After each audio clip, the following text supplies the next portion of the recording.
राजस्थान के एक इलाके में इंद्रलोक नाम का एक गांव था। इस गांव का नाम इंद्रलोक इसलिए पड़ा था क्योंकि यहाँ के लोग पानी के लिए बारिश पर निर्भर थे और इन सब का मानना था कि बारिश इंद्र देवता करते हैं।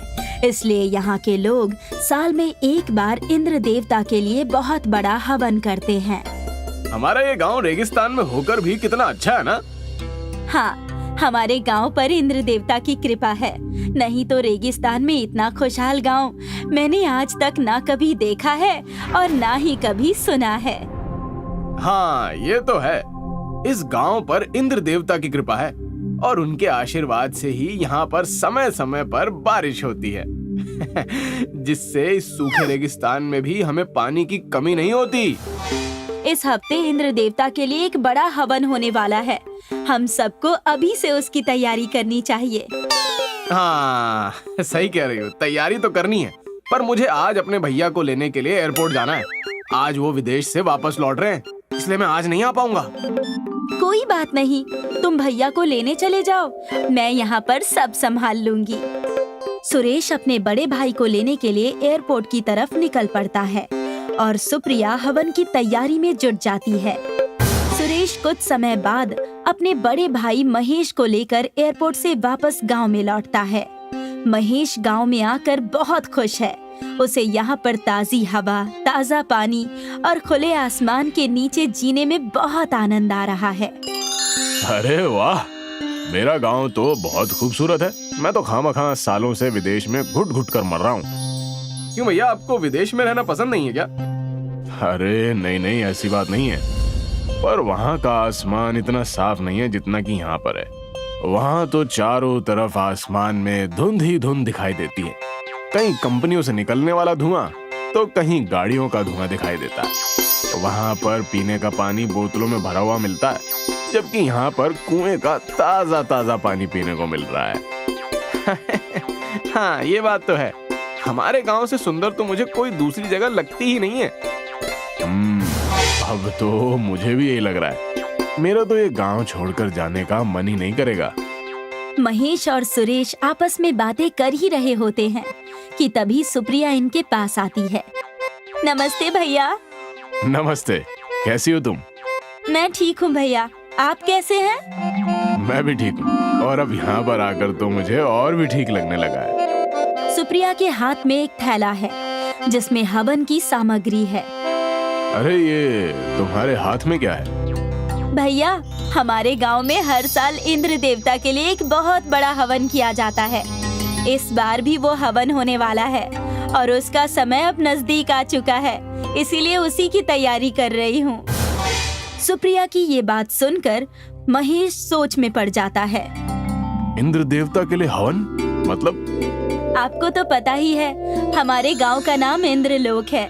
यहाँ पर इंद्र देवता की बड़ी कृपा है। उनके आशीर्वाद से ही यहाँ पर समय समय पर अच्छी बारिश होती है, जिससे पानी की कमी कभी नहीं होती। अरे, ये सब तो मनगढ़ंत कहानियाँ हैं। क्या तुम भी आज के इस नए जमाने में इन सब फालतू बातों पर यकीन करती हो? ऐसी बात नहीं है भैया, गांव में सभी लोगों का यही मानना है और ये प्रथा आज से नहीं, कई सालों से चली आ रही है। आप भी हवन में जरूर आइएगा। अरे, वैसे ये हवन होगा कहाँ पर? आपके खेत में, जहाँ इंद्र देवता का छोटा सा मंदिर है, वहीं पर हमेशा हवन होता है। अरे सुरेश, अरे क्या तुम मुझे वो मंदिर दिखा सकते हो भाई? हाँ भैया, चलिए। सुरेश अपने बड़े भाई महेश को खेत की तरफ लेकर जाता है, जहाँ पर इंद्र देवता का एक छोटा सा मंदिर है। खेत में पहुंचकर महेश मंदिर को घूरने लगता है। अच्छा, तो सारे अंधविश्वास की जड़ ये मंदिर है। महेश आगे बढ़ता है और देवता के मंदिर को अपने हाथों से तोड़ देता है। महेश को ऐसा करते हुए देख सुरेश घबरा जाता है। ये क्या कर रहे हो भैया? अरे, अंधविश्वास की जड़ को मिटा रहा हूँ। देखते ही देखते कुछ ही समय में महेश मंदिर को तोड़कर बिखेर देता है। आसमान में इंद्र देवता देखते हैं कि महेश ने उनका मंदिर तोड़ दिया है, तो वो बहुत क्रोधित होते हैं और बादलों की तरफ गुस्से से देखते हैं। जिससे आसमान में बहुत तेजी से बादल गरजने की आवाज होती है। इंद्र देवता के गुस्से से बादल बहुत तेज बरसते हैं और इंद्रलोक गांव में तेज मूसलाधार बारिश होती है, जिससे गांव में पानी जमा होने लगता है। अरे ये क्या हो गया? अचानक से इतनी तेज बारिश? ये सब इंद्र देवता के गुस्से के कारण हुआ है। आपने उनके मंदिर को तोड़कर अच्छा नहीं किया भैया। अरे ये क्या फालतू बातें कर रहे हो? एक मंदिर तोड़ देने से इतनी तेज बारिश कैसे हो सकती है? मूसलाधार बारिश और तेज होती जाती है और गांव में पानी बढ़ने लगता है, जिससे जगह जगह पानी जमा हो जाता है और लोगों के घर पानी में डूबने लगते हैं। सुप्रिया सुरेश के पास आती है। अरे गांव में इतनी तेज बारिश कैसे हो गई? ये सब महेश भैया की वजह से हुआ है। उन्होंने इंद्र देवता के मंदिर को तोड़ दिया और अब पूरे इंद्रलोक गांव को इसका परिणाम भुगतना पड़ रहा है। ये देखो, मैं इंद्र देवता की मूर्ति को उठा लाया हूँ। ये तो महेश भैया के हाथों से बहुत बड़ा पाप हो गया है। हमें जल्दी ही कुछ करना होगा, नहीं तो पूरा गांव बाढ़ की चपेट में आ जाएगा और सब कुछ तबाह हो जाएगा। सुप्रिया और सुरेश दोनों पुराने मंदिर वाले खेत में जाते हैं और मंदिर वाली जगह पर इंद्र देवता की मूर्ति को रखकर उनके सामने प्रार्थना करने लगते हैं। हे इंद्र देवता, हमें माफ कर दीजिए। महेश भैया की गलती की सजा पूरे गांव को भुगतनी पड़ रही है। हे इंद्रदेव, मैं अपने भैया की तरफ से माफी मांगता हूँ। वो बचपन से ही बाहर शहर में रहे हैं, इसलिए उन्हें हमारे गांव की हवन प्रथा अंधविश्वास लगती है। उन्हें माफ कर दीजिए। हम आपका मंदिर फिर से बनवा देंगे। मैं एक मिस्त्री को जानती हूँ, जल्दी से उन्हें बुलाकर इसी जगह पर नया मंदिर बनाने के लिए कहती हूँ। ठीक है, जल्दी से मिस्त्री को बुला कर लाओ। सुप्रिया जाती है और मिस्त्री को बुलाकर लाती है। मिस्त्री आता है और पुराने मंदिर वाली जगह पर फिर से ईंट जोड़कर मंदिर बनाने लगता है। जैसे जैसे मंदिर बनता जाता है, बारिश कम होती जाती है और मंदिर बनता हुआ देखकर महेश भी आ जाता है। अरे ये मंदिर बनने से तो बारिश कम हो रही है। मुझसे बहुत बड़ी गलती हो गई थी। मैंने इंद्र देवता का अपमान करके बहुत बड़ा पाप किया है। अब मैं ही इस पाप का प्रायश्चित करूंगा। मंदिर बनने के बाद महेश अपने हाथों से इंद्र देवता की मूर्ति को उस मंदिर में स्थापित करता है और हाथ जोड़कर इंद्र देवता से प्रार्थना करता है। हे इंद्रदेव, मुझसे बहुत बड़ी भूल हो गई। मुझे माफ कर दीजिए और हमारे इस इंद्रलोक गांव को इस बाढ़ से बचा लीजिए। महेश को मंदिर में मूर्ति स्थापित करते इंद्र देवता ऊपर से देखते हैं, जिससे वो प्रसन्न हो जाते हैं और अपनी शक्ति से बारिश को रोक देते हैं। बारिश रुकने के कुछ समय बाद बाढ़ का पानी धीरे धीरे कम हो जाता है और इंद्रलोक गांव पहले जैसा हो जाता है। महेश जोर जोर से इंद्र देवता की जय जयकार करता है। इंद्र देवता की जय हो! इंद्र देवता की जय हो! महेश और सभी गांव वाले मिलकर हवन की तैयारियां शुरू करते हैं। भीमपुर गांव में एक अनाथ लड़का जूते पॉलिश करने का काम करता था। उसका नाम था राजू।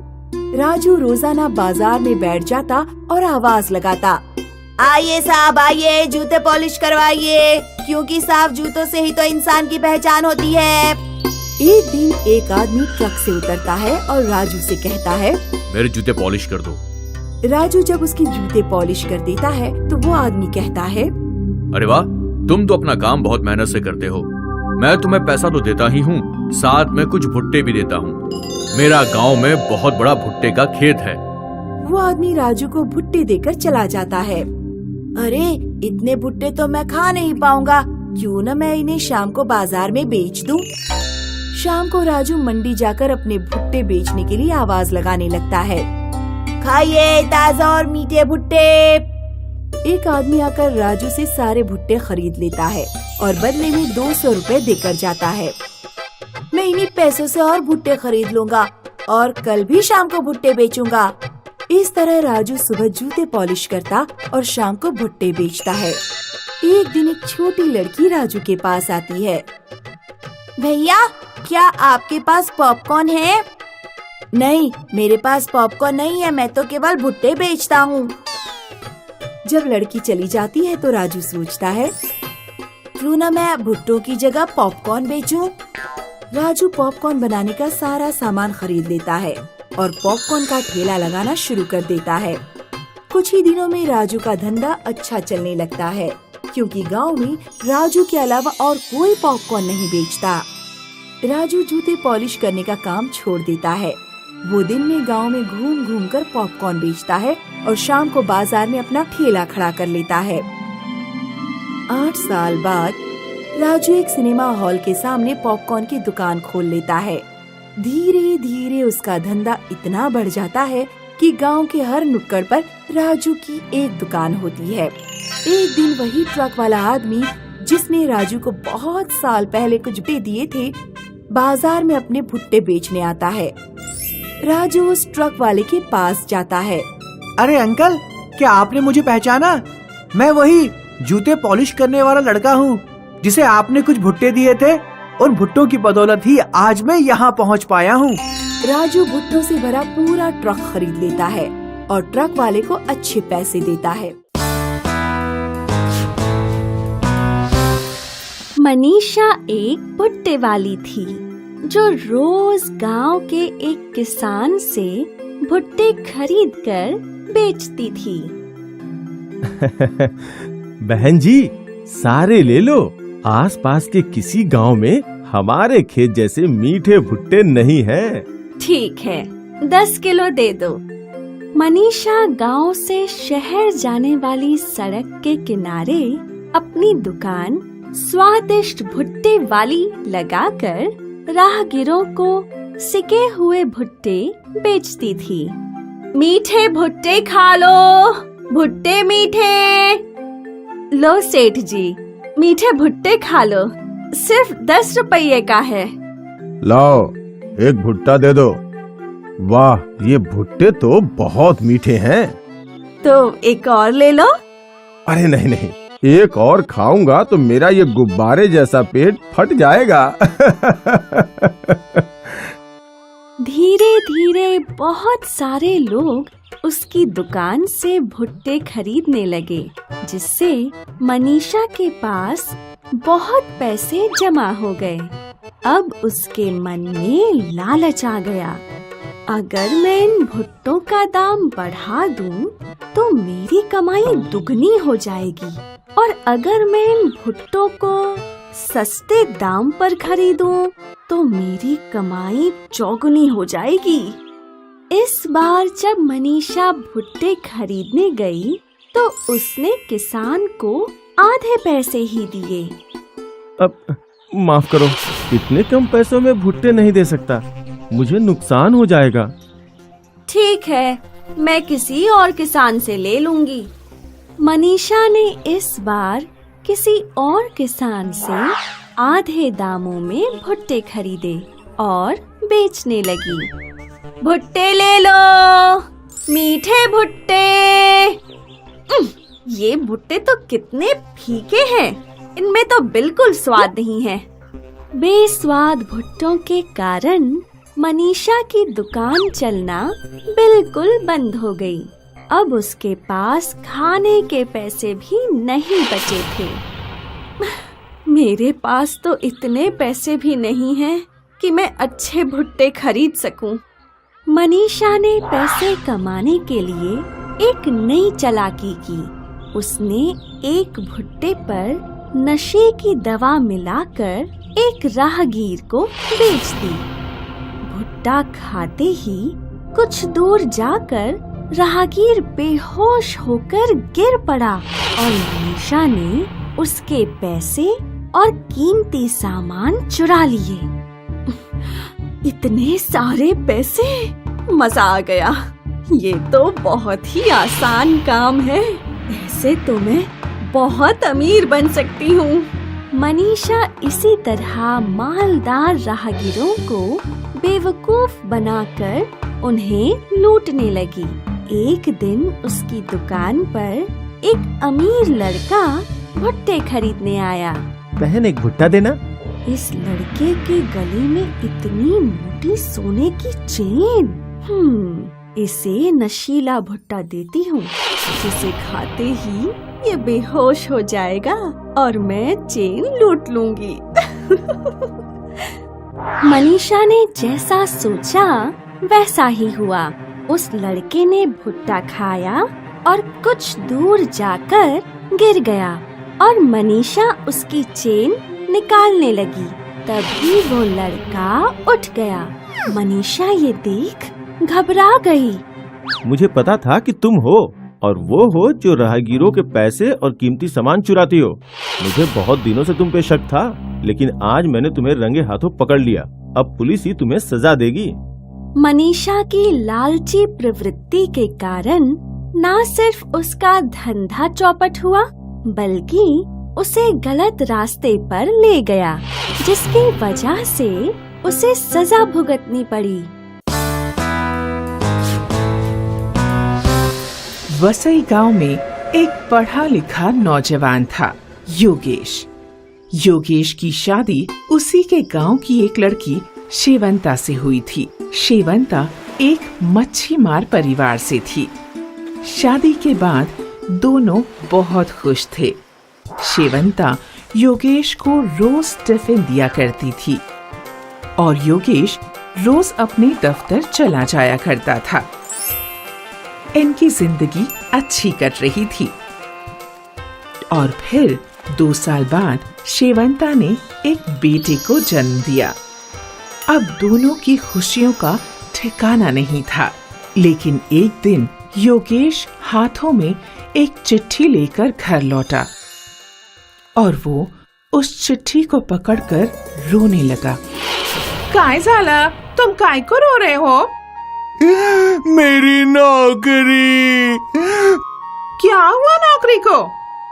मैं जहाँ काम करता था वो कंपनी बंद हो गई और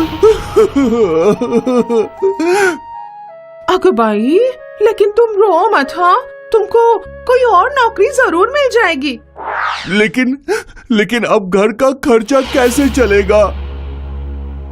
योगेश फूट फूट कर रोने लगा और पूरा दिन काम करते करते शेवंता सिर्फ अब घर खर्च के बारे में ही सोच रही थी।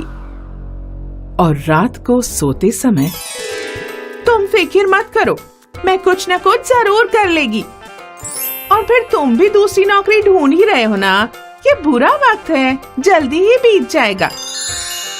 और अगले दिन सुबह सुबह शेवंता मच्छी खरीदने दरिया के पास पहुंची। उसने मछुआरों से मछलियां खरीदी और उन्हें पैसे दे दिए और फिर गांव लौटकर, मछली वाली, ताजी ताजी मच्छी ले लो। शेवंता गांव-गांव घूमकर मछलियां बेचने लगी। उसे दिन भर में अच्छे खासे पैसे मिल जाया करते थे।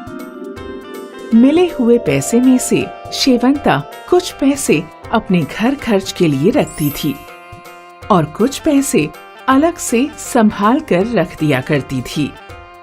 शिव भी रोज तैयार होकर काम की तलाश में निकल जाया करता था,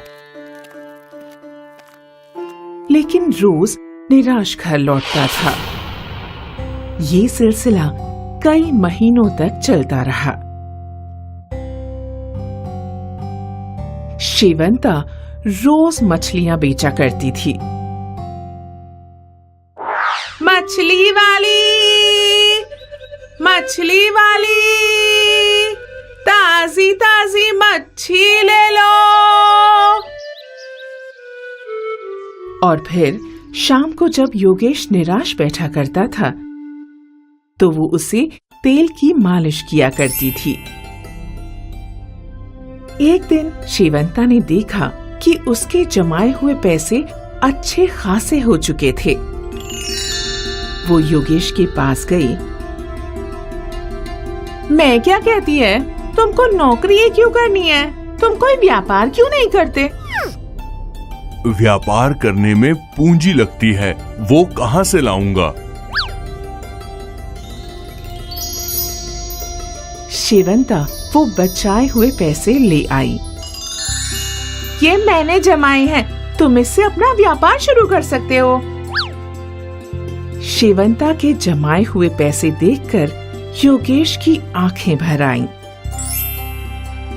और फिर योगेश ने गांव में एक दुकान खोली। इसके बाद योगेश और शेवंता की आर्थिक स्थिति धीरे धीरे बेहतर होने लगी। और फिर शेवंता ने गांव में घूम घूम कर मछलियां बेचना भी बंद कर दिया।